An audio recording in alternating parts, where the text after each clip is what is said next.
Welcome to the Explainer. Look, if you're an IT professional right now, you already know the deal. Scaling AI? It is no longer just some data science experiment happening in a siloed lab. It's a massive, critical operational mandate for IT. Today, we're diving into the ultimate playbook for this. We are looking at the culmination of a fantastic tutorial by Virtualization Options, LLC. Specifically, this is part 10, the final chapter of their 10-part masterclass called MLOps Mastery, a strategic tutorial for IT professionals. Now, don't worry. We aren't going to rehash all the theory from chapters 1 through 9 today. Chapter 10 is exclusively about pulling all those threads together into a concrete, no-nonsense execution plan so you can truly operationalize AI at scale. Because here's the hard truth we really need to start with. MLOps is not a data science problem. It is fundamentally an IT problem.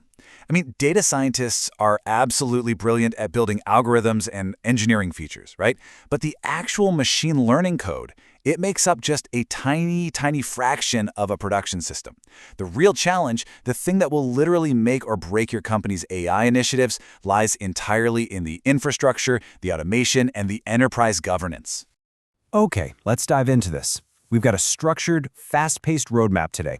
We'll hit the IT MLOps mandate, talk about bridging the production gap, assess your MLOps maturity, look at team roles and architecture, dive into advanced observability, and then finish up with a concrete 90-day roadmap. As I mentioned, our source material today comes directly from Virtualization Options, LLC. They are a highly respected Colorado-based technology research, education, and advisory organization. And we're focusing on this 10th chapter of their strategic program designed specifically for IT management. So, this isn't just theoretical guesswork. This is an enterprise-grade framework built for teams that are ready to take absolute control of the AI lifecycle. All right, let's get into Section 1, Bridging the Production Gap, or, as we like to call it, the sheer urgency of MLOps. So let's talk about the stark operational reality enterprises face when they try to move models out of Jupyter notebooks and into the real world. 55%. An exhaustive analysis by Algorithmia found that 55% of businesses actively investing in machine learning haven't even deployed a single model to production. Seriously, think about that for a second. More than half of the companies pouring serious money into AI have literally zero live models to show for it. They are completely, helplessly stuck in the lab. And this brilliantly illustrates exactly why this is an operational crisis, not a math crisis. That same analysis showed that 18% of these organizations require 90-plus days just for a single model deployment. 90 days. Meanwhile, the MLOps market is projected to grow 43% over the next 5 years. So the takeaway here is pretty simple. IT teams that build these deployment capabilities right now are going to gain a massive, compounding competitive edge. If it takes your competitor 3 months to deploy a model and it takes your IT team 3 hours, well, you win the market. It's game over. So what exactly are we talking about here? Let's set a shared baseline. MLOps is formally defined as the combination of people, processes, and technology to productionize machine learning solutions efficiently. Now notice exactly where MLOps sits. It is right at the intersection of data science, data engineering, and DevOps. It basically borrows the strict automated best practices of software engineering and applies them to the highly unpredictable, sometimes messy world of data and algorithms. To really drive this point home, consider this famous insight from D. Scully and his colleagues at Google in their landmark NURBS paper on hidden technical debt. They state, only a small fraction of real-world ML systems is composed of ML code. The rest is squarely in IT's domain. The data verification, the machine resource management, the serving infrastructure, all of these surrounding systems completely dwarf the actual model itself. The model is honestly just a tiny little box sitting in the middle of a massive IT infrastructure map. Moving right along to Section 2, Assessing MLOps Maturity. Basically, where does your organization actually stand? Look, you can't fix what you haven't diagnosed, right? Using a diagnostic framework based on Microsoft Azure's reference model, let's quickly step through the levels to measure your organization's specific operational gaps. We start at level 0, manual notebooks. This is high risk, zero reproducibility. It's literally just data scientists emailing code back and forth. Level 1 introduces standard DevOps, but still no ML automation. Then, level 2 is where we get automated training pipelines and version control. Level 3 is automated deployment, think full CI/CD for ML, complete with canary releases. And finally, we hit level 4, full MLOps. This features continuous training triggered by data drift and full governance as code. This level 4 is the absolute gold standard your IT organization is aiming for. And as you climb those maturity levels, There are 4 core IT mandates you must systematically uphold. First, reproducibility, ensuring every single experiment and deployment is fully traceable. Second, robustness, building systems that degrade gracefully and recover automatically. Third is observability, maintaining end-to-end visibility from the raw data all the way to live predictions. And finally, security and compliance, having governance deeply embedded at every pipeline stage. You cannot, I repeat, cannot simply delegate these back to your data scientists. They require strict IT engineering and operational ownership. Which leads us perfectly into Section 3, Team Roles and Architecture, and how you go about designing for scale. Okay, so escaping that dreaded level 0 maturity requires deliberate organizational design. When designing the MLOps platform itself, IT management faces some very high-leverage choices.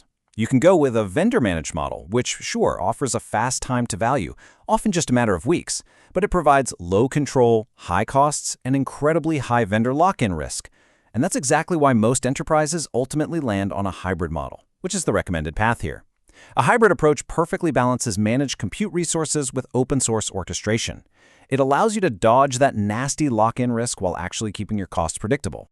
But, the architecture is only ever as good as the team running it. You need absolute crystal clear clarity on roles. The data scientist, they build and validate models, engineer features, and interpret the outputs for the business. They produce the artifacts. But the ML engineer, and remember, this is the IT role, makes those models production-ready, manages the CI/CD pipelines, and automates the infrastructure. Having this strict handoff boundary between these two domains is the secret sauce. It's what allows an organization to actually scale without everything just completely breaking down. Let's jump into Section 4, Advanced Observability. Think of this as your ultimate safety net. Once your models are actually in production, I need to strongly caution you. Conventional DevOps and APM tools, they are completely blind to ML failure modes. A model can return perfectly fine 200 OK HTTP statuses while simultaneously losing your company millions of dollars because its predictions have gone completely off the rails. Understanding exactly how models break silently is absolutely crucial. You basically have data drift versus concept drift. Data drift is when the input feature distribution shift from the training baseline, like say a sudden, unexpected change in user demographics. Concept drift, though, is much more severe. That's when the underlying relationship between the inputs and the outputs changes entirely, rendering the model's logic totally obsolete. IT must proactively use statistical tests, like the KS test or Jensen-Shannon divergence, to detect these shifts in the telemetry before they destroy your business outcomes. And hey, observability isn't just about accuracy. It's heavily about the bottom line, especially right now with the massive rise of Gen AI and large language models. Cost observability is a completely non-negotiable operational standard for IT in 2025. You must track cost per inference. You must track cost per token. You need to meticulously measure total model spend by team and by project. And crucially, you have to set up strict budget alerts and auto-throttling to prevent massive cost overruns. A runaway generative model can literally drain an enterprise cloud budget in a single weekend if IT isn't monitoring it properly. And trust me, nobody wants to be the person explaining that Monday morning AWS build to the CFO. No way. All right, home stretch. Section 5, the 90-day MLOps roadmap, taking you from assessment all the way to scale.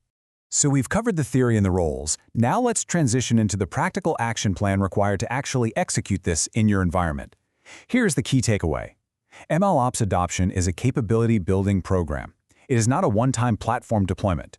You can't just buy a shiny new software license, install it, and proudly declare that you have MLOps. That's just not how it works. Moving your organization up that 5-level maturity ladder we looked at earlier requires concrete milestones, deliverables, and success metrics all measured over a dedicated 90-day sprint. It's really about changing how your IT, data engineering, and data science teams fundamentally operate together on a day-to-day basis. Which brings us to our final, critical question for you to consider today. What is your current MLOps maturity level? And is your IT team truly ready to execute the 90-day roadmap? I mean, look closely at your current workflows. Are you stuck in level 0 with those risky manual notebooks? Or are you aggressively pushing towards level 4, continuous training? The time for IT to take uncompromising ownership of the AI lifecycle isn't next year. It is right now. Thank you so much for joining me for this explainer of the Virtualization Options LLC tutorial. I really hope this gives you the structural blueprint you need to start bridging your own production gap and truly mastering MLOps.